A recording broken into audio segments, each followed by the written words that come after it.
Pareciera que el ciclo de 1949 empieza a cerrarse.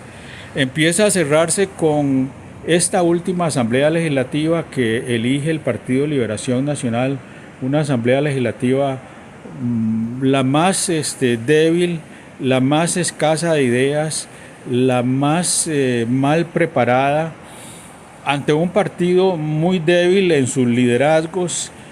Antonio Álvarez de Santi podrá tener títulos, pero no tiene ideas. José María Figueres Olsen es un hombre que tiene títulos porque sabe que los políticos tienen necesidad de respaldar a veces su carrera en un diploma universitario, ¿verdad? El primero es en una academia militar, ¿verdad? El segundo es más o menos como el de Antonio Álvarez, su maestría, que esa la obtienen en las universidades norteamericanas de prestigio, pero que le son dados más por ser políticos, ¿verdad? Para que tengan, digamos, un título que mostrar, digamos, en los países en donde son figuras políticas. Pero, digamos, si ustedes lo ven, digamos, seriamente, digamos, el país, digamos, se quedó sin líderes políticos, ¿verdad? Y esto por no decir que hubo presidentes que elegimos, digamos, que estaban muy lejos de poder ocupar, digamos, la silla presidencial, digamos, con el decoro que merece ser un presidente de Costa Rica. Eh, es decir, me da la impresión de que en mucho, digamos, incluso como que una de las últimas figuras grandes en el mundo de la política, y esas figuras grandes se fueron del Partido Liberación Nacional. Entre ellas puedo citar a Rodrigo Carazo, ¿verdad? Rodrigo Carazo se retira del Partido Liberación Nacional, funda ahí una alianza y es presidente de la República, es presidente en un periodo dificilísimo, quizás de los gobiernos más difíciles que ha tenido Costa Rica y que el pueblo de Costa Rica sufrió mucho, es quizás de los gobiernos, digamos, que el cotidiano ha sido más difícil de sacar adelante, ¿verdad? Fue una crisis enorme, la ruptura, digamos, con los organismos internacionales, con el Banco Mundial y con el Fondo Monetario Internacional, ¿verdad? Las consecuencias las pagamos nosotros, ¿verdad? Igual recuerden ustedes que don Alberto Cañas Escalante se retira del Partido de Liberación Nacional y así podría uno ir citando, digamos, yo no voy a decir que Otón Solís, digamos, una gran figura, porque no lo era un hombre relativamente débil. Hay el otro que fue diputado, que fue de Turrialba, que ha escrito mucho, pero no ha escrito, digamos, cosas profundas. Fue igual, digamos, él estudió en Francia, yo ahora no me viene el nombre, pero sí lo puedo lo conozco, lo vi, digamos, lo he visto, ¿verdad? Pero, digamos, Liberación Nacional se quedó sin líderes. Es decir, ¿qué ideal le puede usted pedir a diputados como Francisco Nicolás, como Dinora Barquero, como la mayoría de los que constituyen hoy día la Asamblea Legislativa costarricense por parte del partido mayoritario? Porque si hubiera sido una mayoría inteligente pueden gobernar desde la Asamblea Legislativa como lo hicieron, digamos, en la primera reunión que tuvieron con 42 diputados, en donde incluso ahí estuvo y esa reunión la dirigió Fabricio. Y llegaron a ese acuerdo, que iban a gobernar el país, pero no pudieron ponerse de acuerdo. Y entonces eso hizo que Rodrigo Chávez pudiese ejercer, digamos, la presidencia de la República a través, digamos, de sus primeros meses, digamos, de sus primeros días de gobierno, sale adelante, digamos, con no con proyectos, ¿verdad?, sino con decretos los decretos presidenciales, ¿verdad?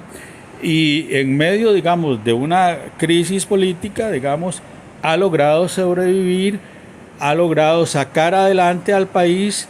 Si ustedes ven las últimas estadísticas de la OCDE, digamos, en términos de la conducta de Costa Rica, digamos, jugando en primera división, pues es un país que se ve que ha venido, digamos, progresando. Se nota, digamos, el bienestar macroeconómico está ahí en cifras, eso yo no lo voy a discutir porque son datos oficiales de la OCDE. Luego creo que ha habido, digamos, habilidad para poder manejar lo que es manejable, ¿verdad? Hasta donde se puede. Yo creo que, digamos, Rodrigo ha demostrado que no hay pueblos ingobernables. La gobernabilidad no tiene que ver con el pueblo, la gobernabilidad tiene que ver con la institucionalidad. Aquí son las instituciones las que han creado el boicot. Y lo que ha creado el boicot contra el gobierno es el poder, digamos, que tienen, digamos, los mandos medios que ocupan cargos importantes en las instituciones y la necesidad que ha tenido el presidente de llamar a gente, digamos, con un pasado político, digamos, comprometido o con la unidad social cristiana o con el liberacionismo. Entonces, a veces no es fácil, digamos, para estos funcionarios, me imagino, poderse quitar la camisa y ponerse la nueva camisa. Me parece que ese es un proceso que viene de camino. Entonces ahí yo sí concordaría con la persona que dijo que, digamos, vendríamos por realmente la Segunda República. Una Segunda República que necesita una renovación institucional, necesita urgentemente una constituyente. Y no es porque sea necesariamente la Constitución la que va a cambiar el rumbo del Estado, no. El rumbo del Estado lo cambian los hombres y las mujeres que gobiernan. La gente, digamos, que se prepara, la gente que tiene preparación para gobernar. Pero, digamos, hay experiencias que Rodrigo Chávez, sin quererlo quizás, o no sé si explícitamente él podría decirlo, pero a eso le toca a él, no a mí. Él experimentó, digamos, nombrando sus ministros con su currículum. O sea, no les pidió pertenencia política, no les exigió, ni les ha exigido pertenencia política. Les exigió solvencia intelectual. Y hay de ese equipo ahí todavía muy buenos ministros. Los mejores ministros se han quedado. Y hay algunos otros ministros que afortunadamente no han sido tan visibles para la prensa, porque si no los hubieran atacado para debilitarlos. Porque, digamos, no es fácil gobernar un país con una prensa en contra. Y eso sí que viene a echar por debajo aquel viejo argumento que usaban los periodistas antes para engalanar su carrera. Decían, el periodismo es el cuarto poder. Aquí no son ni la banca de los hackers, por decirlo así, o de los troles. Aquí no son ni la banca de los troles. Los periodistas de los medios de información nos damos cuenta que son escasos de cultura. Yo sí tenía oportunidad de conocerlos porque, digamos, la carrera de periodismo se empezó a enseñar en la Universidad de Costa Rica. Entonces, digamos, ellos tenían que llevar cursos de historia, de geografía, y uno podía verlos. Como todo, siempre habrá buenos profesionales, siempre habrá, pero digamos, esos que estaban en los grandes medios, que se consideraban, digamos, la última chupada del mate, como dicen los argentinos, no eran, pero ni la jalada de un purillo, ¿verdad? Eran malos periodistas, tan malos que el periodismo costarricense, digamos, hoy día ya no solo es antigubernamental, que eso eso me recuerda un poco el periodo inicial con que arranqué en 1940. La prensa era muy antigubernamental. pero se podía leer. Es que hoy día, digamos, yo soy un lector asiduo de La Nación, pero no le encuentra uno ni pies ni cabeza a los articulistas, ni a los nacionales ni a los internacionales, ¿verdad? Es decir, el periodismo costarricense ha experimentado una crisis increíble, y luego los programas, digamos, que usted puede ver, digamos, escuchar a través de la radio, que a veces ahora tienen conexión, digamos, con estas transmisiones en streaming, ¿verdad?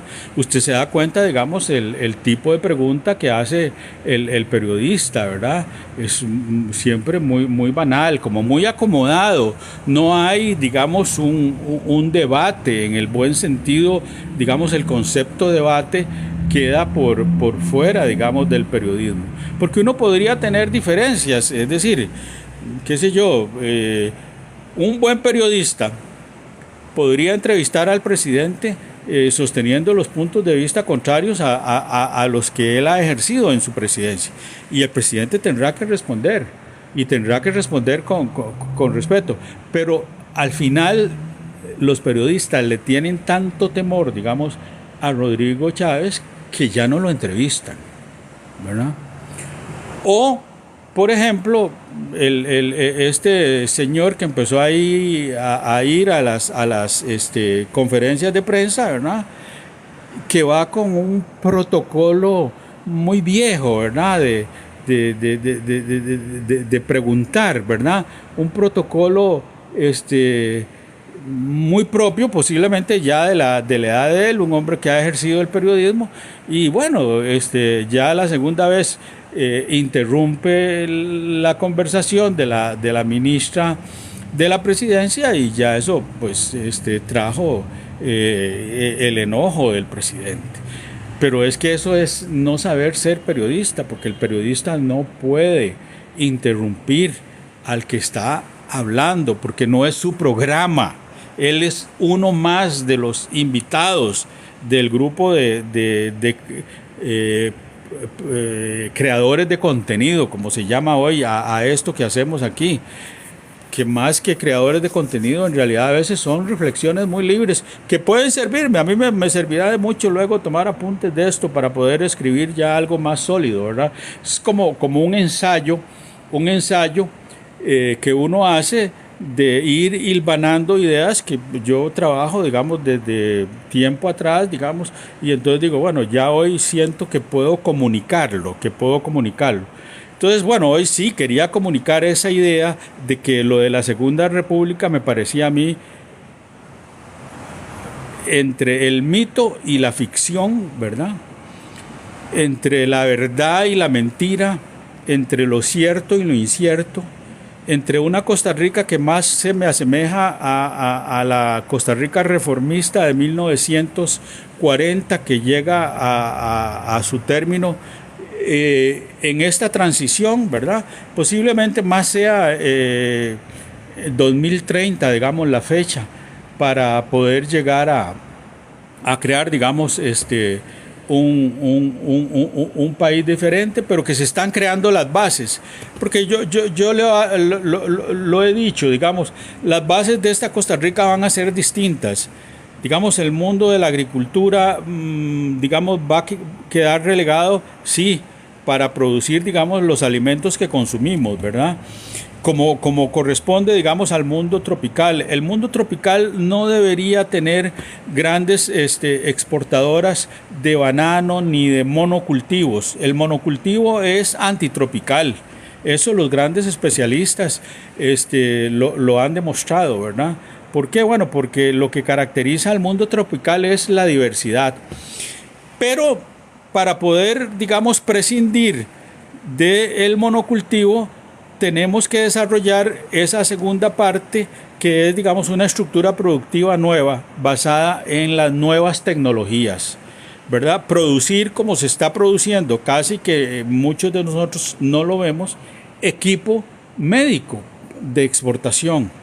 Pero entonces ahora vamos a entrar a producir chip, el chip Y el haber entrado en el Acta Chief de los Estados Unidos es muy importante porque nos permite entrar en el mundo de toda la tecnología. Hoy todos son chief para las grandes máquinas, para los grandes aviones, para toda la industria, ¿verdad? Cuya base, digamos, reposa en eso. Y eso se lo debemos, digamos, a los contactos, digamos, del presidente, a las relaciones, digamos, con Estados Unidos, ¿verdad? Que nos da, digamos, esa posibilidad al desarrollo de haber mantenido a lo largo de 1940 hasta la fecha, digamos, una educación primaria buena, secundaria con algunas deficiencias y universitaria, digamos, aún débil, aún muy débil, aunque cada vez que publica alguna estadística la gente de la universidad siempre se alegra. Yo fui formado en la Universidad de Costa Rica, la quiero mucho a la Universidad de Costa Rica de mis años, no a esta Universidad de Costa Rica que están queriendo improvisar, no a esos rectores que incitan, digamos, a la huelga. En mi época no recuerdo que ningún rector nos haya incitado, digamos, a participar en movimientos antigubernamentales. Bueno, podía ser porque fueran liberacionistas, no lo sé. Hay muchas hipótesis por despejar, pero digamos, hacer lo que hace hoy día los 5 rectores, además lo que pasó el año anterior en la reunión del FES, que un alto funcionario del Consejo Nacional de Rectores le recuerde la madre a la ministra de Planificación, eso nunca se había visto en Costa Rica. ¿De qué Costa Rica estamos hablando? Si ya los intelectuales entonces no pueden conversar porque tienen necesidad de aludir a lo más íntimo que hay en nuestras vidas, que es nuestra madre. Una total falta de respeto. Y luego organizar una reunión en el Consejo Nacional de Rectores, que es un famoso búnker, pues que yo se los he explicado, yo he estado ahí, yo trabajé ahí, di charlas ahí, y porque ahí estaba el AID, es el lugar más seguro, pero les abrieron la puerta a un grupo de jóvenes. Y yo no culpo a los jóvenes, y una vez que usted los tira ahí como a la plaza de toros, de ahí ellos hacen su papel, y su papel era gritar, acosar a los ministros, pues no solo a la ministra de Educación, a todos los ministros, ¿verdad? Y entonces se envalentonan, son jóvenes, están en esa transición de la juventud. Había algunos de un poco más de edad, ¿verdad? Sí, lástima que llevaran banderas que decía Federación de Estudiantes de la Universidad de Costa Rica, lástima que otros llevaban ahí Federación de Estudiantes de la Universidad Nacional, porque esa no es la forma de que Costa Rica ha resuelto sus conflictos, ¿verdad? Y sus conflictos los ha resuelto conversando, discutiendo, a través del debate, del esclarecimiento de las ideas, ¿verdad? Como el momento que estamos viviendo. Sí, se le está negando al pueblo el derecho de ir al referéndum, cuando ahí está en la Constitución el artículo 105, el referéndum. Y así como Óscar Arias pudo hacer su referéndum en el 2007, un referéndum que podía estar más cuestionado que este. Vea, si ustedes revisan, y ahí me encontré un artículo que había escrito yo para ese momento, y lo podría repetir para que vieran no solo las inconstitucionalidades, lo que significaba firmar ese tratado de libre comercio. Pero bueno, la vida es así. La vida es así, y uno, digamos, trata de entender a los jóvenes, pero también tiene que ponerse también del lado de la gente que es atacada, de la ministra que es atacada, ¿verdad? Así como lo fue, digamos, mi amigo Ricardo en Guanacaste, ¿verdad? Donde un joven le quiebra la cámara, una cámara que vale 1.500.000 colones, que este pobre joven va a tener que porque eso es un proceso judicializado, va a tener que pagarla, porque además hay videos donde él está y va judicialmente uno espera que se dé, digamos, digamos, una solución negociada también y que no tenga que perder años de estudio por una sanción, digamos, que es parte de la inmadurez, pero para eso estábamos los profesores antes, para educar a los muchachos, para decirles la prudencia con que hay que actuar, ¿verdad? Pero lamentablemente en este momento en donde los viejos partidos políticos han decaído sustancialmente, han dejado de producir líderes, han dejado de producir ideas y han convocado al caos, ¿verdad? Desde la Asamblea Legislativa continuamente es una convocatoria al caos, es una convocatoria a la violencia porque los discursos de ellos son violentos. Igual ya, digamos, los diputados del Partido Liberal Progresista se contagiaron, ¿verdad? El mismo Fabricio, con todo y su cristianismo, ya está contagiado de ese odio, de esa falta de ideas y de esa falta de imaginación. Fabricio no debería volver nunca más a la Asamblea Legislativa, ni como asistente ni como nada. Debería haber un decreto que le prohíba estar ahí, porque ya no representa más que el caos. Igual que muchos otros, ¿verdad?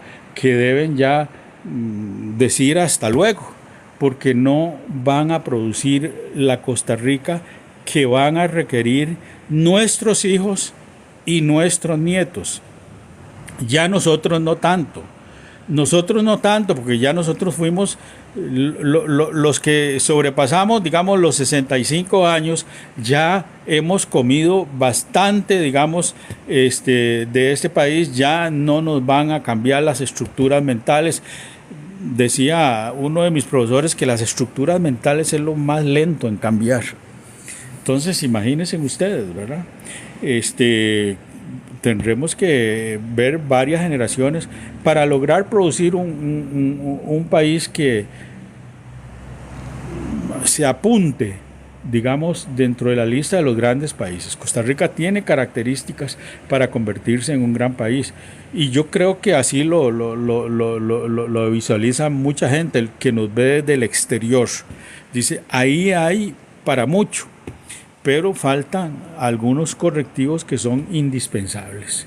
Entonces, queda ahí en debate el gran tema, la Segunda República, un mito, una ficción.